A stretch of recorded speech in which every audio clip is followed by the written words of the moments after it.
Welcome back to Community Conversations. I'm your host, Steve Mantis, and my guest today is the Mayor of Atikokan, Dennis Brown. Welcome back, Dennis. Thanks, Steve.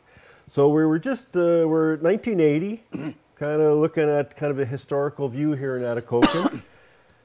And we're seeing maybe some challenging times ahead because the mines are closing, and that's when you throw your hat in the ring to run for politics.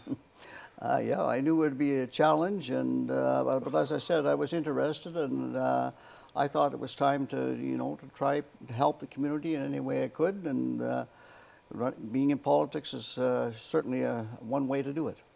Well, I have to compliment you because our idea of politicians these days, sometimes you're not too sure about people's motivation, but here you are. It's not boom time. No. You got some challenges ahead, and that's when you're plugging in to kind of help maintain the vibrancy of the community. Yeah. So what was your first step in politics? At the time that we got involved, the OPG plant was coming on, and probably that's one of the big things that occurred in Atikokan, getting that OPG plant. This is a big coal-fired plant that produced electricity. And it was the first one that was built off, off the Great Lakes. And the council and the Chamber of Commerce and the people before, you spent a lot of time in doing that. So we had an impact agreement, for example, with the OPG back then when they were starting up, and that took a little bit of time, and they helped in many ways in the community as they do today. So that was one issue. Now the other issue there, as I said, we had the Pro Board plant operating, and we had to work with them to make sure that they were going to be successful, and that took a little bit of time. But we also had the mill out at Sapawi. We have to give Mr. Buchanan a lot of credit because he took over that mill, and he must have operated it for 35, 40 years. But that mill out at Sapawi, which is now going to be run, a new mill is being built in this place by Resolute.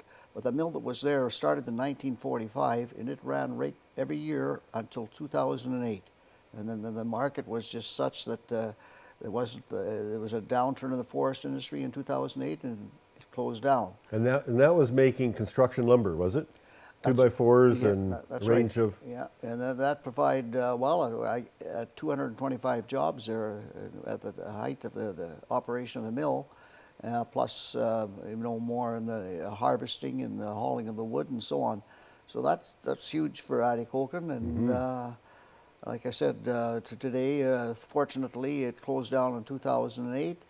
And in January of 2013, Resolute announced that they were going to build another mill in its location in Atikokan. That mill is pretty well up now. It's been constructed. There's 86,000 square feet there. They're hiring employees. The planer is due to start anytime, and the planer is actually going to be the state-of-the-art planer that's going to plane the wood not only in Atikokan but from Ignis. So the wood from Ignis mill will be coming to Atikokan to be planed, and then that's providing more work for Atikokan. And so it's all good. They plan on having 90 employees directly at the mill, and then plus all the ones that bring the wood to the mill, and work in the yard and so on. So it's great for Atikokan.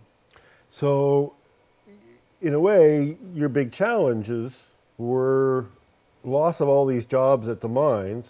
How do you replace those? So what's the role of a politician in that process? You're not out there building the sawmill. What do you do as the mayor and council or the larger society in Atikokan? What do you do to actually promote Atikokan or secure new jobs?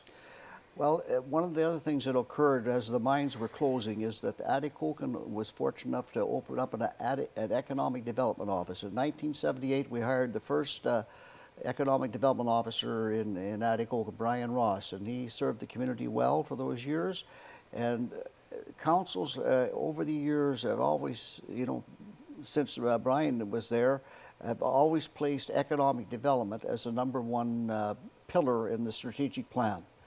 Because if we have a vibrant, robust economy, when people have jobs, the other things fall into place. But people need to have jobs to go to work. And so that's been one of our issues at municipal office. So we agree that we have to work on the economy and try to do what we can to attract investment, to make the community business friendly, and have it suited so that they have the employees have the proper lifestyle and so on. And that's Council spends quite a bit of time at, working in cooperation with the Economic Development Office and the local Chamber of Commerce.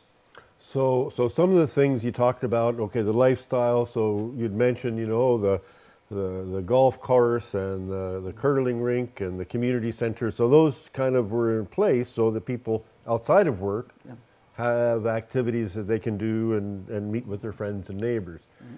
What about from the business side? What kind of steps do you do to make it business friendly in Atikokan? Well, one thing we've done over the years, we've tried to keep the commercial taxes down. Since 2006, I believe we've reduced the commercial taxes by about 40% in Atikokan. Wow. And we've also tried to do our best at keeping the residential taxes down. I know in 2012 we did a kind of a little survey of I think it was 17 communities, and out of those 17 communities we were the third lowest. And it's not easy, but we try to keep the taxes reasonable so people can afford to be there. So those are a couple things. And if there's a way that we can assist the local businesses with applying for funds, the Economic Development Office is there. FedNors and Northern Ontario Heritage Fund, they've helped out our community considerably over the years, and thank goodness they are there, because that goes a long ways in providing incentives to businesses to come in and locate there. Right. Right. So, I kind of go, so you've had a big decline in the population, mm-hmm. but you've got this whole infrastructure that was based on that population of 6,000. You drop to 3,000 and you lower taxes at the same time. How can you afford it all? And there are challenges. We know the roads in Atikokan aren't the best, and we have to work with the provincial and federal governments' infrastructure funding. A few years back, we did the entire Main Street. We resurfaced the airport, and so that's a couple things. Last year, we took on a project. It's on the Whittle Road section of Atikokan. It's about 1 kilometer of road. That cost us $4 million altogether, and the town had to pay half of it. So there are challenges to do that, and I guess as time goes by, we hope that the federal and provincial governments can kind of set up permanent infrastructure funding so that we can participate in those activities. But there again, when they set up these programs, small towns like Atikokan have challenges even paying its share. Like, we can maybe afford 10%, but to pay 50% is a real problem. We're going to have to take a short break. Please stay with us. We'll be right back.